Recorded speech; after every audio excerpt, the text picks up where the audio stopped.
अंदर जाने के बावजूद भी कभी टूटना मत, संघर्ष करना और मेरे किसान भाइयों के साथ में हमेशा एकजुट होकर उनके साथ खड़ी रहना, पीछे मत हटना। जब इसके पापा गए थे तब ये 2.5 महीने की थी कुल में, और अब जब 4 साल बाद पैरोल पाए थे फर्स्ट बार तो पहचानती भी नहीं थी।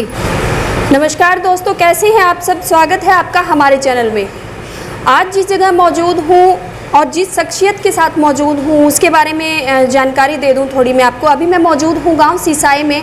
सिसाई गांव का नाम याद आते ही एक ऐसे शख्स की याद आ जाती है जिन्होंने, अगर हम बात करें जाट आरक्षण जो आंदोलन था उसके दौरान एक बड़ी एक तरह से कुर्बानी दी है, पूरी अपनी ज़िंदगी की कुर्बानी, अपनी जो रही हुई ज़िंदगी है उन्होंने जेल में बिताने की ज़िंदगानी उनकी एक तरह से कहें तो उनकी जो आज़ादी थी उसको छीन लिया गया।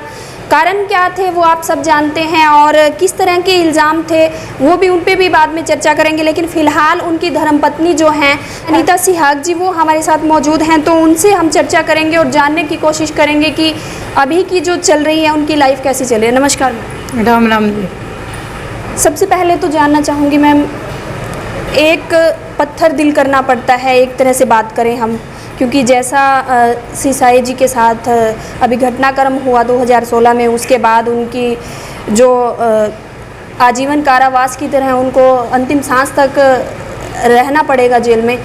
सबसे पहले एक औरत होने के नाते क्या मन में आता है?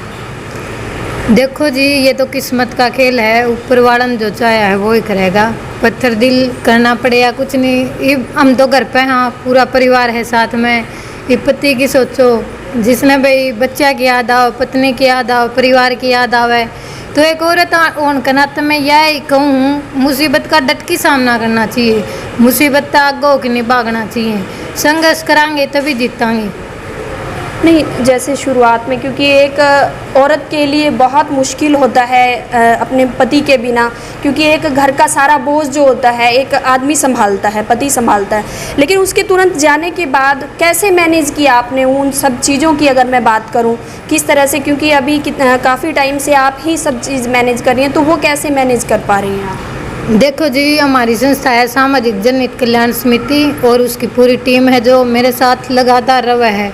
जहाँ भी जो भी कार्य करती हूँ मैं, मेरे साथ हमेशा खड़े रहते हैं, और मेरे पति की पूरी सपोर्ट है। कहीं भी कोई भी कार्य करना होता है उसमें मेरे साथ हमेशा पूरी सपोर्ट करते हैं। जहाँ भी जो भी करना है पहले ही बता देते हैं कि इस कार्यों का ऐसे करना है।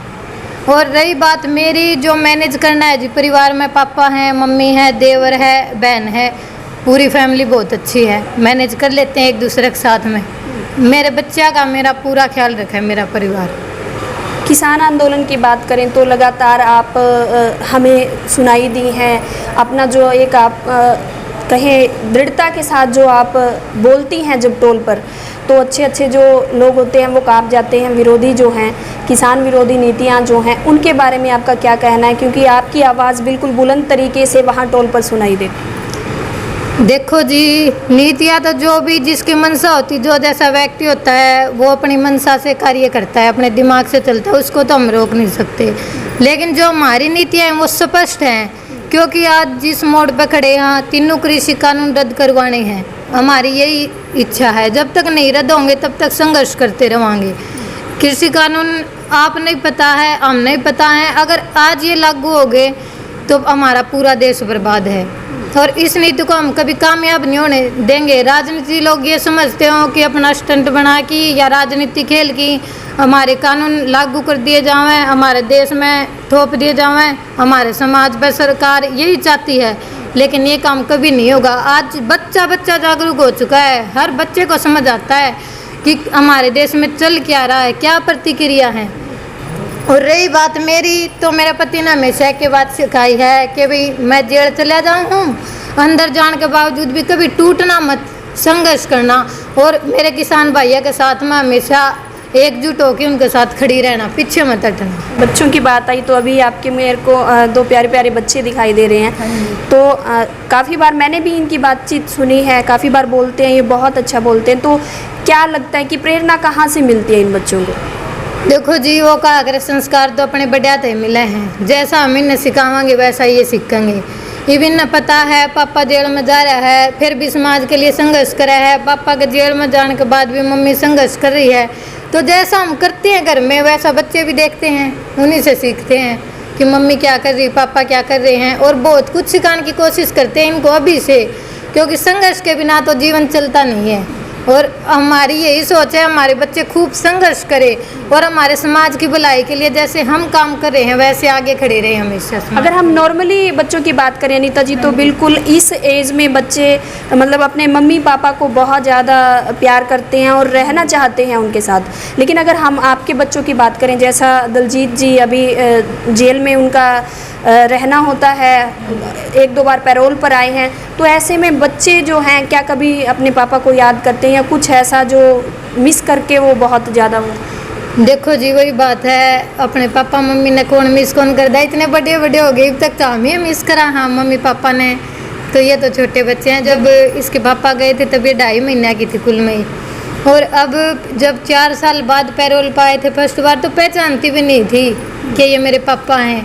ये दूसरी बार आए हैं पैरोल पे, 11 महीने पीछे काट गए थे कोरोना वाली छुट्टी, और अब फिर ये कोरोना काल की छुट्टी मिली है, इसमें खूब पहचाना है, लाड भी करा है, प्यार भी करा है। अगर सुबह चले जाऊँ कहीं तो शाम लग 3-4 बार तो पूछे ले होगी पापा कब आओगे, मम्मी पापा कब आओगे, बहुत प्यार कराएंगे। तो अनीता जी, जैसा कि दलजीत जी को आजीवन कारावास का की जो सज़ा है वो मिली है, कहीं ना कहीं हम अपने आप में स्ट्रॉन्ग रहते हैं, बच्चे भी, जैसा कि हम देख रहे हैं कि बच्चे भी स्ट्रॉन्ग, लेकिन कहीं ना कहीं एक मन में वो टीस जो है बच्चों के भी और आपके भी, कि पूरी ज़िंदगी एक मेहमान की तरह वो आते हैं और उसमें फिर वो वापस चले जाते हैं। तो कहीं ना कहीं आपके दिल की बात जो दर्द है वो कहीं ना कहीं मुझे भी आपकी आंखों में दिखाई दे रहा है, तो उसको कैसे आप बयां करेंगे? देखो जी वही बात है, पति के बिना तो ज़िंदगी काटना बहुत मुश्किल हो। छोटी ही उम्र है, इब देखा भी के है, 24 साल के हुए। हाँ, बच्चा ने भी कई बार जब पूछ ले मैं कि मम्मी पापा कब आओगा तो दिल भरा होगा, क्या बताऊँ इन्हें कब आओगा, क्योंकि नेचुरल डेथ की सज़ा मिल दी है। फिर भी नहीं सोचूँ अपना मन कड़ा कर कि ना बेटा पापा जल्दी आओगा। पूरी उम्र काटना बहुत मुश्किल हो जाए है। अगर 2 महीने इंसान बाहर चल जाओ है तो इन हो जाए 2 महीने कुकर कटेंगे, और ये तो पूरी उम्र है। तो ये बहुत काटनी तो मुश्किल है, लेकिन वही बात है, समझौता करना पड़ा है जी। 2 बच्चे हैं, पूरी फैमिली है, यही सोचा करते तो भगवान अपनी भी सुनेगा, अच्छे दिन आऊँगे, बाहर आऊँगे, सरकार बदलेगी, क्योंकि निर्दोष हैं ये तो आपने बेरा, हम सब ने बेरा है, सरकार की साजिश के कारण अंदर हैं, तो भी एक दिन जरूर सुनेगा, यही उम्मीद करूँ हूँ। कोर्ट जरूर अच्छा न्याय करेगा कि मेरे पति बाहर आएंगे और हंसी खुशी अपने परिवार में हम एक साथ रहेंगे अच्छे से। तो मेरे साथ थी अनीता सिसाई जी, अनीता सिहाग जी, जिन्होंने एक कहें तो एक मर्द की तरह मर्दानी बनकर वो अभी जब से दलजीत जी अंदर गए हैं उसके बाद से लगातार एक मर्दानी की तरह वो किसान आंदोलन में भी दिखाई देती है, अपने परिवार को संभालती हुई, और 2 जो छोटे बच्चे आपको दिखाई दे रहे हैं इनको भी संभालती है।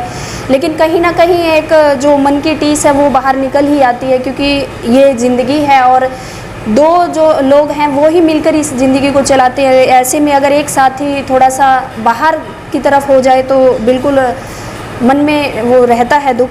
तो अभी हम अनीता सिहाग जी से बातचीत कर रहे थे, और आपको हमारी बातचीत कैसी लगी ये ज़रूर बताएं कमेंट के ज़रिए, और अपनी राय ज़रूर